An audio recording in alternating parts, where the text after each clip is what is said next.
Fish and moon sugar. Smells like back home in here.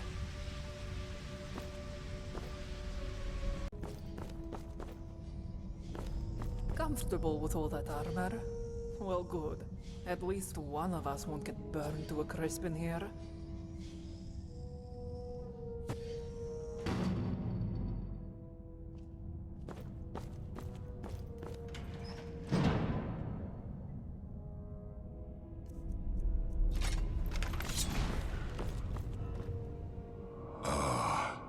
And here you are. I've been waiting for you, Dovahkiin. I see you have not yet discovered your true nature. It seems I know you better than you know yourself. Of course, to me, your memories are an open tome. To begin with, I know you have trespassed countless times against others of your kind.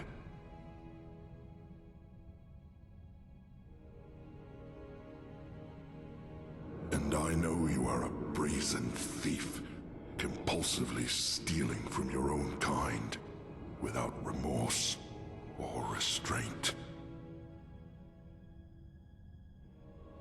I know you have used treacherous poisons to debilitate your enemies. I also know you have come from the future. And why is that? Is your desire for power so great that you would break even the laws of time for it? It makes no difference. You will not take it from me. You would not be so foolish as to break my law. I mean, my law. I made it because your kind would be incapable of order, of peace, without it. That makes me the Arbiter. I am also the founder. I discovered this site millennia ago, and the deposit of Aetherium beneath us. I laid the foundations, and I watched my children grow and learn and use the Aetherium to create marvels, technological wonders.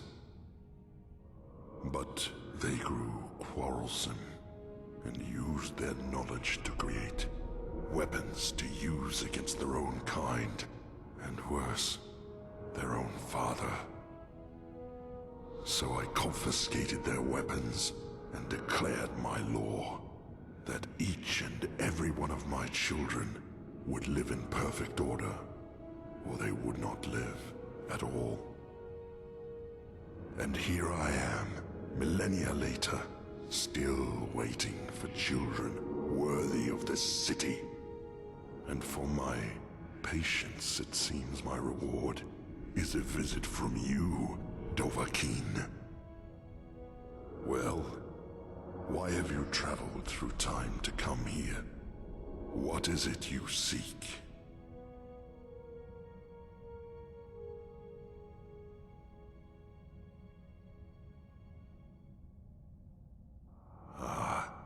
If only you could read my memories as I read yours.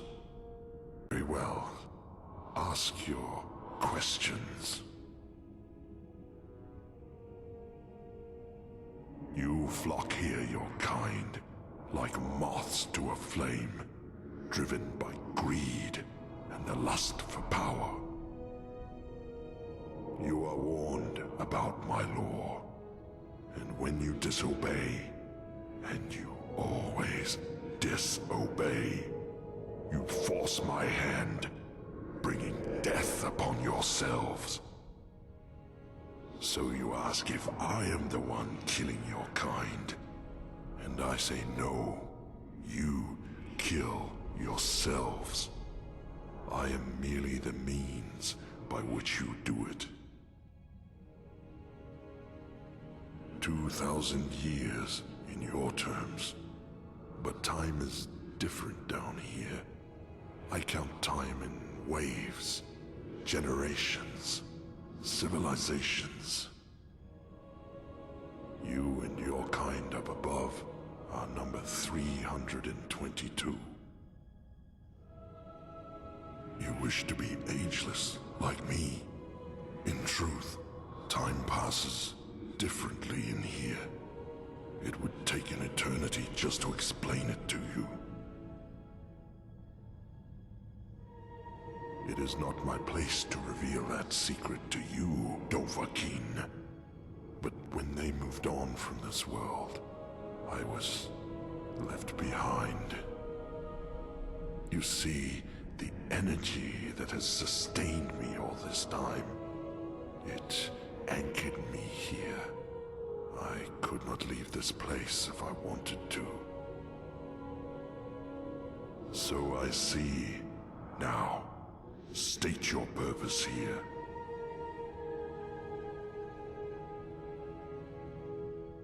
Ah, I see you have learned nothing from all this. Well, that could have gone better.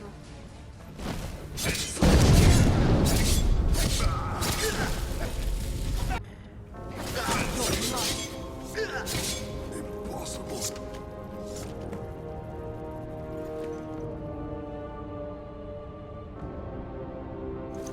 The Arbiter's helm. It would be nice if there were more time to marvel at it, but it sounds like the walls are about to come down. We should leave.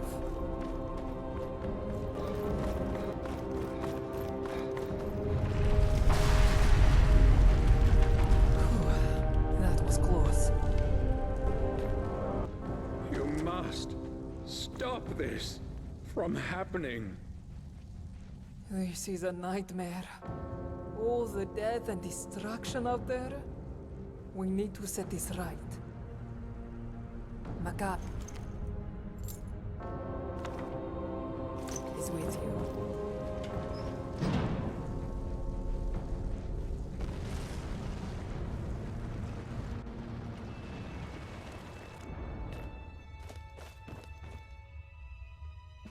Back here again.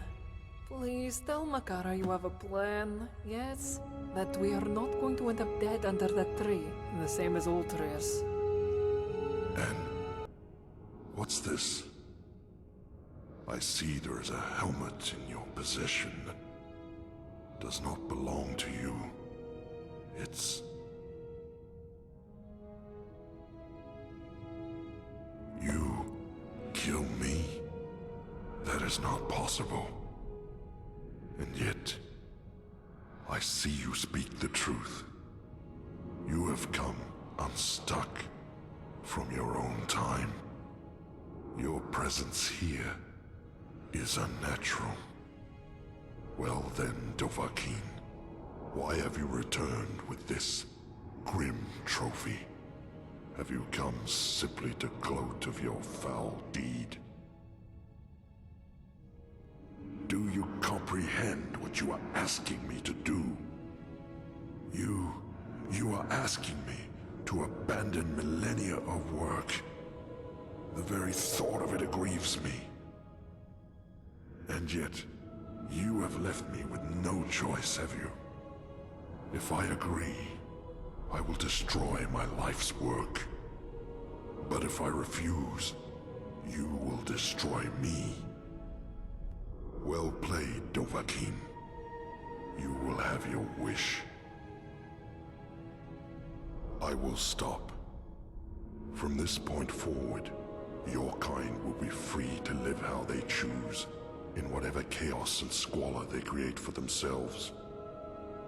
I will destroy this Ethereum to ensure your kind can never exploit it, and you may all return to the world of man, should you wish. But I warn you, Dovahkiin, making these changes will create a paradox in time. The events that brought you here will never have taken place. What will become of you is difficult to predict. But that is the risk you have taken by interfering with the past. Now, are you ready? Goodbye, Dovahkiin.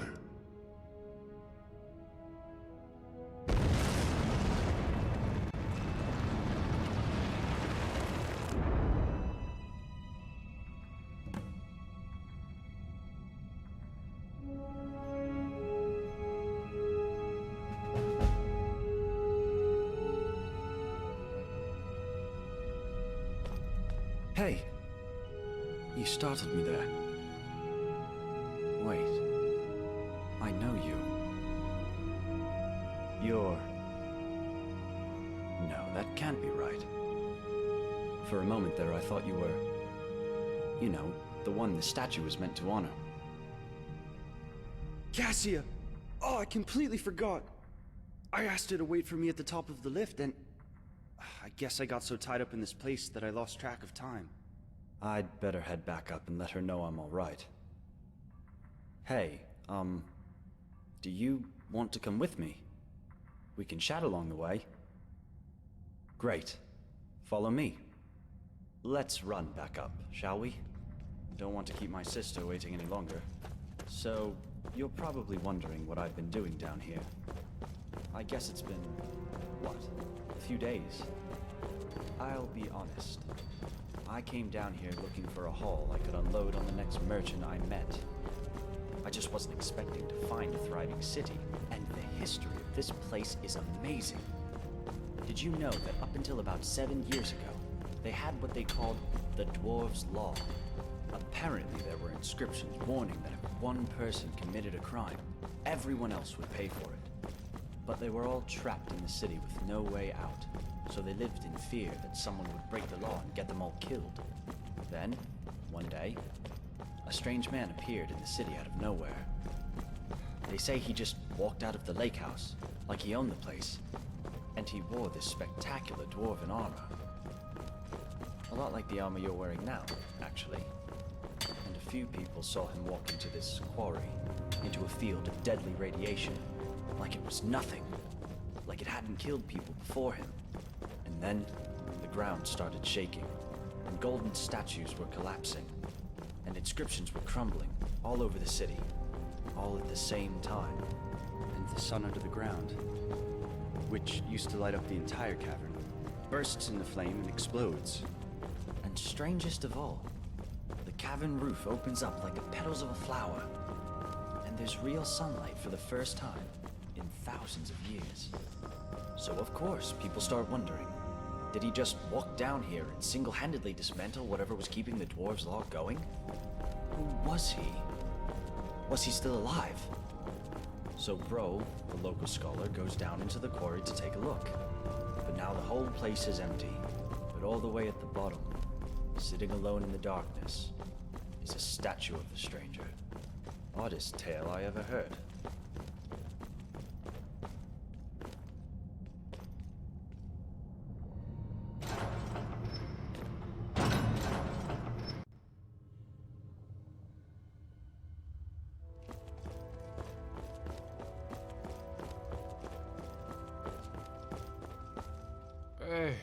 I remember you. You're back. After all this time. Can't complain, my friend. You know, not long after they executed Metellus, turns out he was behind Macy's disappearance. They made me Jarl. It was a bit of a shock, to be honest. But I guess they wanted someone who wasn't at all like Metellus. Jarl Galvar.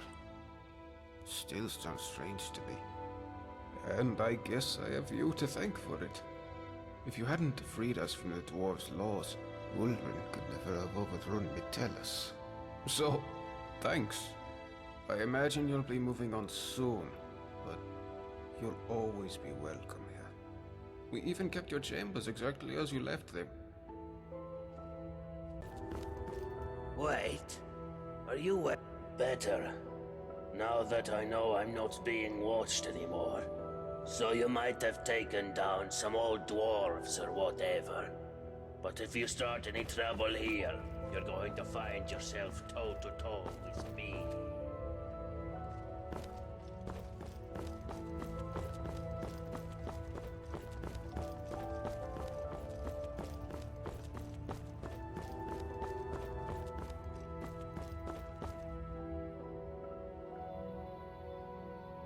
Wonderful, actually. Gaia and I are still researching this place, of course. But now we get to share our research with the outside world. But I must ask, what happened down there, under the city? What did you do? You convinced him, you say? Well, if it is as you say, you must be terrifyingly persuasive. I only wish I could have been there to see it. I can see that you have somewhere else to be. But perhaps one day, when you have the time, you'll let me record your story in my journal for posterity.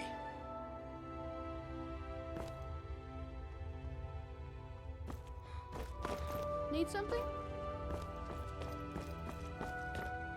Oh, hello.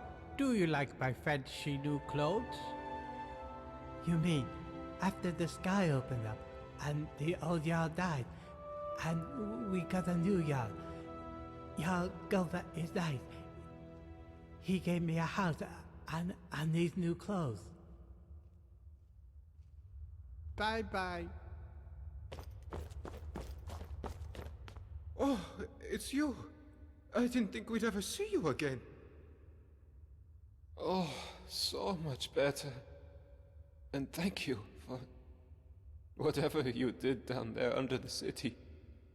You know what? I don't even want to know. Everyone's a bit more relaxed, including poor Ulricus. He and I are... well, we're seeing each other. Turns out, he's a beautiful man once you get to know him. You know, well, it's great to see you again. I know you'll be off on your next adventure soon. Still, you'll always be welcome here, my friend. Come back soon! Wait, aren't you? Yes, it is you. You came back after all this time. Great. Braun and I are still working together toward a better understanding of the dwarves. But personally, I think the greatest mystery in this place is you.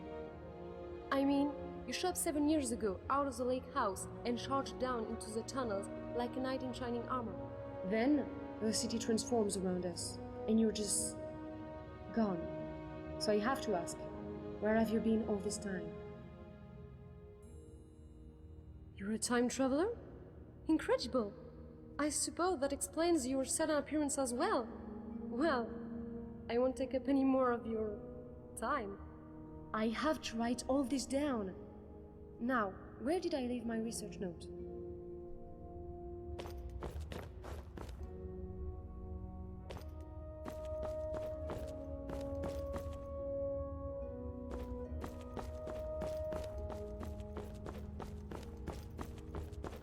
Hello there, friend. See you around.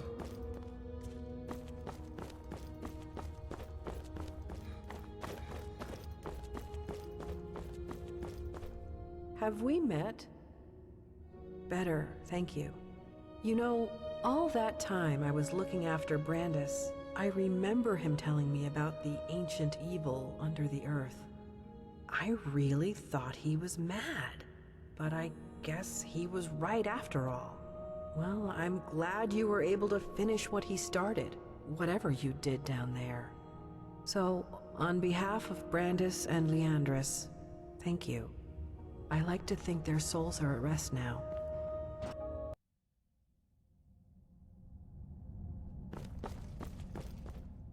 Who's there? Wait. Dragonborn? Is that you? What is this one doing here?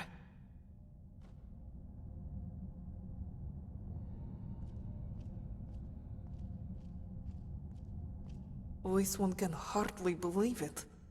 Is it really you? Strange. How long do you think it's been since we saw each other? Minutes? It's been years. Makara thought you were gone, that she would never see you again. You remember descending below the city, convincing that Dwemer the Arbiter to end the Dwarves' law? It would appear he sent you forward in time. There was this bright light that surrounded you, blinding. It only lasted for a moment, but when it disappeared, you were gone as well. After that, the Arbiter left, and without his energy, the energy of the Ethereum under this place, the entire city began to change. Some sections of the tunnels crumbled, the damaging energy around the Arbiter's dome dissipated, and perhaps you noticed the changes outside? Yes, and a host of other things happened as well after the Arbiter left. Most of them for the better. Most of them, yes? 7 years. You might be surprised. Today is the exact same day we first came to this city all those years ago. Incredible how different things are now. This one could ask you the same. Although, if what Brawl the Scholar told her is true, she suspects she knows the answer already. 7 long years for this one, and it was instantaneous for you, wasn't it? As Khajiit expected. In the weeks after your disappearance, Makara was convinced the Arbiter had just blinked you out of existence. Who knows what the Dwemer are capable of, yes?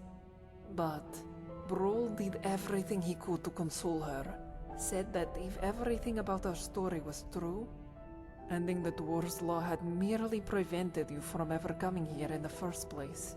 And so, because you had found this place once, you would find it again, likely on the very same day, 7 years in the future.